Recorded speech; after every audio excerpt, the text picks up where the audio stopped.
Un sort sur mon mari, le cauchemar qui menace notre mariage. Il était 3 heures du matin ce jour-là. J'avais dormi d'un sommeil profond, comme à mon habitude, jusqu'à ce que, sans raison particulière, mes yeux s'ouvrent brusquement. Mon premier réflexe fut de tendre le bras vers mon mari. Mais je n'ai touché que le vide et les draps encore frais. Il n'était pas à côté de moi. Sur le coup, je n'ai pas paniqué. J'ai pensé qu'il était peut-être aux toilettes, ou qu'il avait été pris par une insomnie et était descendu prendre un verre d'eau, comme il le faisait parfois. Mais après une demi-heure d'attente, le silence dans la maison était anormal. Pas de bruit de chasse d'eau, pas de pas sur le carrelage, pas de lumière tamisée au salon. Juste un vide glacial. Guidé par une étrange intuition, je suis sortie de la chambre. Tout était sombre, figé. J'ai avancé dans le couloir, et c'est là que j'ai vu une lumière allumée sous la porte de la chambre d'amis. Une lumière vive, inhabituelle à cette heure. J'ai tendu l'oreille. D'abord, rien. Puis, des gémissements. Faibles. Étouffés. Mon cœur a raté un battement. Je me suis approchée en silence, la gorge nouée. J'ai poussé doucement la porte.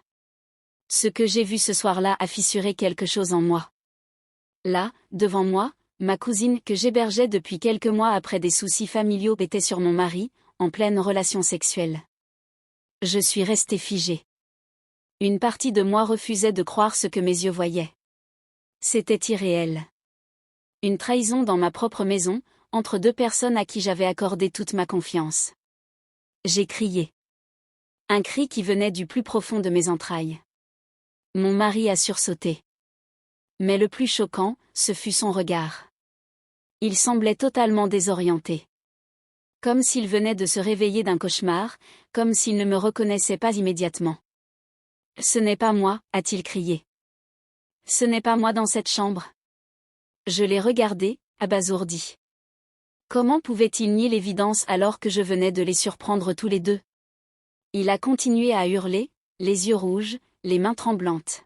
« Ce n'est pas moi. Je jure sur la tête de nos enfants, ce n'était pas moi. » J'ai fondu en larmes. Il répétait sans cesse que ce n'était pas lui. Puis, au bout de plusieurs minutes, après mes insistances, il s'est assis, la tête entre les mains, et m'a fait une révélation qui m'a laissé sans voix. Il m'a dit qu'il souffrait d'un mal depuis son enfance. Que parfois, au milieu de la nuit, il perdait la tête. Il disait que ce n'était pas nouveau, qu'il lui arrivait de se réveiller dans des endroits étranges, sans aucun souvenir de comment il s'y était retrouvé. Il m'a dit qu'il avait toujours caché cela à tout le monde, même à moi, parce qu'il avait honte. Il avait peur de me perdre, peur que je le voie comme un fou, un malade, un homme possédé. Ce soir-là, il prétend avoir fait une crise, selon ses mots. Et pendant cette perte de conscience, il serait allé dans la chambre de ma cousine. Et selon lui, c'est elle qui aurait profité de sa faiblesse pour le pousser à l'acte. Il allait jusqu'à dire qu'il était une victime. Qu'elle l'avait violé. En face de moi, un homme brisé, les larmes aux yeux, secoué de tremblements. Il pleurait comme un enfant. Il ne mangeait plus, ne dormait plus, il devenait triste, renfermé. Il disait vouloir porter plainte contre ma cousine. Il voulait se battre pour laver son honneur. Mais moi, j'étais perdue. Comment croire un homme que je venais de voir trahir notre mariage de mes propres yeux? Comment croire à une crise qui le pousserait à ce genre d'acte sans qu'il en ait conscience? Et puis, il s'agissait de ma cousine. Une jeune femme que j'hébergeais, que je protégeais, que je traitais comme ma petite sœur. Comment aurait-elle pu faire ça? Et si c'était elle, la manipulatrice? Si elle avait profité de la faiblesse de mon mari? Quand je l'ai confrontée, elle n'a rien dit. Elle n'a pas cherché à se justifier. Elle a simplement pris ses affaires, en silence, et est partie chez sa mère. Ni explication, ni excuse. Un départ froid. C'est ce silence-là qui m'a troublé le plus. Son absence de réaction. Si elle était innocente, pourquoi ne pas s'expliquer? Mon mari, lui, s'est enfermé dans une spirale de culpabilité, de déni, de peur. Il parle de malédiction, de sort jeté sur lui. Il dit que depuis son enfance, il sent qu'il y a quelque chose en lui, comme une force obscure, une énergie maléfique qui le pousse à faire des choses qu'il ne contrôle pas. Il m'a raconté qu'enfant, il faisait des crises de somnambulisme, des pertes de mémoire, qu'il parlait dans son sommeil avec une voix étrange. Ses parents, très croyants, l'avaient même emmené voir des hommes de Dieu pour le délivrer. Mais les crises n'avaient jamais complètement cessé.